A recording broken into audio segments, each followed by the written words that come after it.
मैं जब शहर में एक जगह जॉब के लिए गई तो बॉस ने कहा कि पहले, फिर हम हक्का बक्का रह गए। उसने मुझसे ऐसी बात कह दी कि मैं सोच में पड़ गई कि अब क्या करूं। लेकिन हालात की मजबूरी ने मुझे मजबूर करके बॉस की बात मानने पर मजबूर कर दिया। मेरा नाम सबा है। मैंने कभी सोचा भी नहीं था कि जिंदगी मुझे इस मोड़ पर ले आएगी। मैं एक आम सी लड़की थी, मिडिल क्लास फैमिली से, जहां सुबह की रोटी का इंतजाम शाम को होता था। अब्बू बचपन में ही गुजर गए थे। अम्मी ने सिलाई करके, लोगों के घरों में काम करके हमें पाला था। मैं 3 बहनों में सबसे बड़ी थी और बचपन से ही मुझे एहसास था कि इस घर की जिम्मेदारी किसी ना किसी दिन मेरे कंधों पर आनी है। मैंने इंटर किया तो पढ़ाई छोड़ दी, क्योंकि अम्मी की तबीयत बिगड़ती जा रही थी और घर में आमदनी का कोई जरिया नहीं था। मैंने कई जगह जॉब के लिए कोशिश की, लेकिन जहां भी जाती कोई ना कोई बहाना बनाकर मना कर दिया जाता। एक दिन अखबार में एक जॉब का इश्तिहार देखा। शहर के एक बड़े ऑफिस में रिसेप्शनिस्ट की जरूरत थी। तनख्वाह ठीक ठाक थी और मैंने फौरन अप्लाई कर दिया। जब इंटरव्यू के लिए बुलावा आया तो मैं बहुत खुश हुई।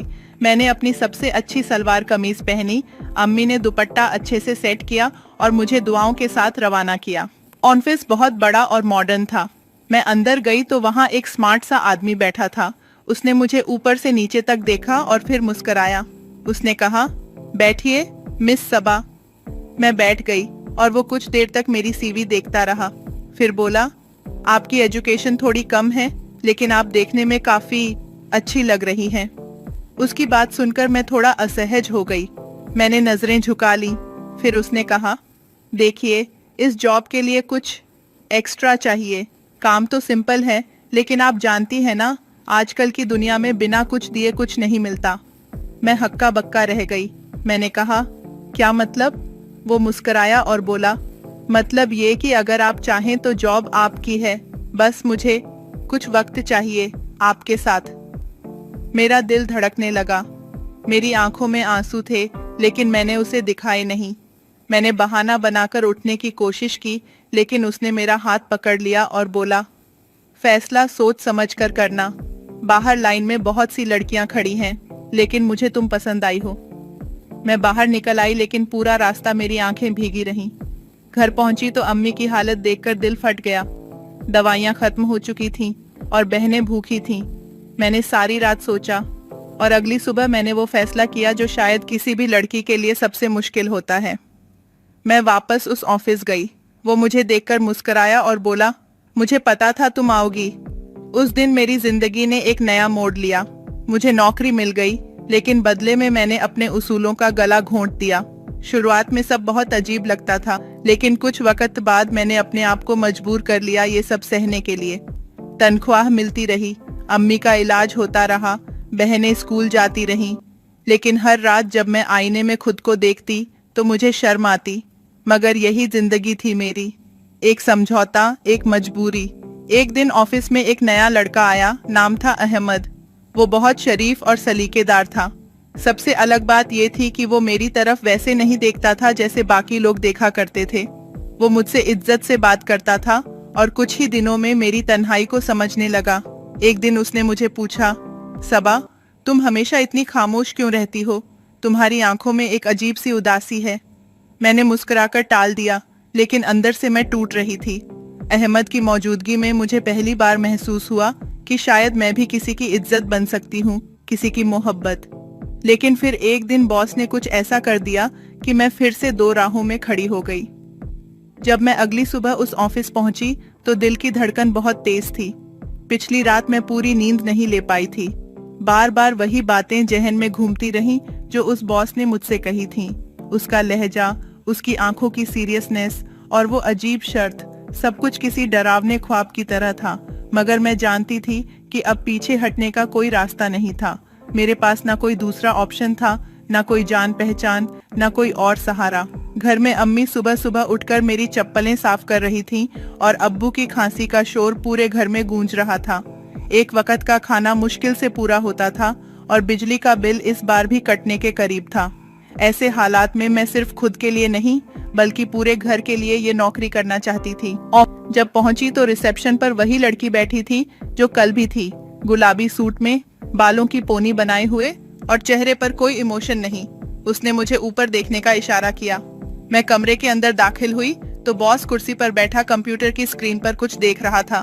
मुझे देखते ही उसने चश्मा उतारा और मुस्कुराकर कहा, तो आ गई आप, अच्छा किया। उसने मुझे बैठने को कहा और फिर एक फाइल मेरी तरफ बढ़ाई। ये कुछ क्लाइंट प्रोजेक्ट्स हैं जिन्हें आपको पढ़ना है, फिर इनका एक छोटा सा रिपोर्ट तैयार करना है 3 दिन में। आप कर सकेंगी? मैंने फाइल हाथ में ली। उसमें अंग्रेजी में बहुत सारी बातें लिखी थीं, कुछ समझ आई कुछ नहीं, लेकिन मैं सिर हिलाकर बोली, जी कर लूंगी। उसने सर हिला और एक बात, उसने रुककर मेरी तरफ देखा, मैं चाहता हूँ आप पूरे मन से काम करें। मैं नहीं चाहता कोई बहाना बने कि मुझे तो फ्री में काम करना है या तनख्वाह नहीं मिल रही। अगर आप इस ट्रेनिंग पीरियड को सीरियस लेंगी तो यकीन मानिए 3 महीने बाद आपको इस शहर में कहीं और नौकरी तलाश करने की जरूरत नहीं पड़ेगी। मैंने फिर सिर हिलाया। दिल में कुछ सुकून सा था कि शर्त शराफत वाली है, मगर फिर भी फ्री में 3 महीने बहुत लंबा वक्त था। उसने मुझे कुछ और डॉक्यूमेंट्स दिए और कहा कि मैं एक अलग डेस्क पर बैठ सकती हूँ। वहाँ एक पुराना सा कंप्यूटर था और खिड़की के पास थोड़ी रोशनी आती थी। मैं वहीं जा बैठी और धीरे धीरे फाइल पढ़ने लगी। दिन तेजी से गुजरता गया। दोपहर के वक्त शायरा ने मुझे इशारे से बुलाया और कहा, चाय पीनी है? मैंने हामी भरी तो उसने मुझे ऑफिस के अंदर बनी छोटी सी किचन दिखाई, जहां पर एक केतली, कुछ कप और दूध पत्ती रखे हुए थे। मैं चाय बना रही थी और सोच रही थी कि ये सब कितना अलग है मेरे कॉलेज के दिनों से। तब मैं सिर्फ किताबें पढ़ती थी, अब मुझे अपनी किस्मत खुद लिखनी थी। भाग 3, बॉस की शख्सियत और उसकी सच्चाई। 3 दिन बाद जब मैंने रिपोर्ट बॉस को दी तो उसने बड़े गौर से पढ़ा, फिर बोला, आपकी मेहनत साफ नजर आ रही है, मगर कुछ पॉइंट्स हैं जिन पर और ध्यान देना होगा। उसने मुझे वही पॉइंट्स बताए और कहा कि मैं उन्हें ठीक करके दोबारा सबमिट करूं। मैंने पूछा, सर क्या आप मुझे बताएंगे कि असल में ये कंपनी क्या करती है? मतलब सिर्फ क्लाइंट रिपोर्ट्स तैयार करना ही काम है? वो मुस्कुराया और बोला, अच्छा सवाल किया आपने। देखिए, ये एक कंसल्टेंसी फर्म है, मतलब हम अलग अलग कंपनियों को बिजनेस स्ट्रेटेजी, मार्केटिंग और ट्रेनिंग में मदद करते हैं। आपको यहाँ बहुत कुछ सीखने को मिलेगा, लेकिन सबसे पहले आपको खुद पर भरोसा करना सीखना होगा। मैंने धीरे से कहा, मुझे तो यकीन ही नहीं हो रहा कि आप जैसे लोग भी होते हैं। उसने थोड़ी देर चुप रहकर कहा, लोगों की उम्मीदें अक्सर तोड़ी जाती हैं, सच्चे लोग कम होते हैं लेकिन होते हैं। उस दिन मैं देर तक ऑफिस में रुकी रही।